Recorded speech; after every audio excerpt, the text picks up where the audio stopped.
नमस्कार मित्रांनो, मी रामचंद्र थोरात ढवळपुरीकर. मी आज आपले ढवळपुरी गावचे जाधव साहेब यांनी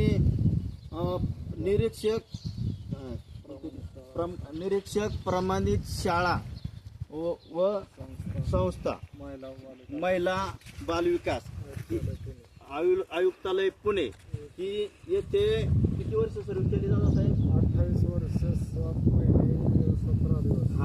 28 वर्ष 7 महिने 17 दिवस सर्व्हिस केली आणि ते त्यातून स्वस्त बसले नाही. रिटायरमेंट झाल्याच्या नंतर तर त्यांचा मोठा इकडं फार्म हाऊस बांधला.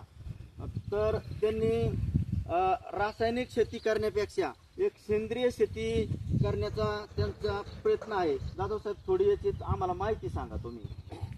सध्या काय सर्व रासायनिक पद्धतीची शेती असल्यामुळं रासायनिक खते, रासायनिक औषधे, केमिकलचे याच्यापासून माणसाला आजार होतात आणि त्यामुळं ते शरीराला घातक असल्यामुळं सेंद्रिय पद्धतीने शेती करण्याचा मी निश्चय केला आणि आता मी जवळजवळ 5 गुंठ्यामध्ये 13 भाज्या घरच्या भाजीपाला तयार केलेला आहे. त्यामध्ये मेथी, शापू, पालक, गवार, भेंडी, वांगे, कोबी, फ्लावर, टमाटे, मिरची, त्यानंतर कारले, दोडके, ढोबळी मिरची आणि चवळी असा एवढा भाज्या सेंद्रिय पद्धतीने लावल्या. त्यावरती फक्त शेणखत आणि औषध फवारणीसाठी ताक, गूळ आणि एक अंड त्याच्यात रात्रभर भिजत दादा साहेब, घालून रासायनिक कोणते तुम्ही वापरत नाही ना, फवारे वगैरे? रासायनिक नाही, केमिकलचा कुठला फवारा मारत नाही याच्यावर. म्हणजे हे शरीराला चांगलं आहे,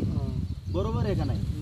तर मित्रांनो, एक सेंद्रिय शेती करण्याचा कमी याच्यात जाधव साहेबांनी हांचा प्रयत्न आहे. तरी तुम्ही पण हा सेंद्रिय शेती छोटी का होईना पण मनुष्याला कोणत्याही प्रकारची शरीराला हानी होणार नाही असं करा. तर जाधव साहेब, तुम्ही तुमचा हा प्लॅन मला आवडला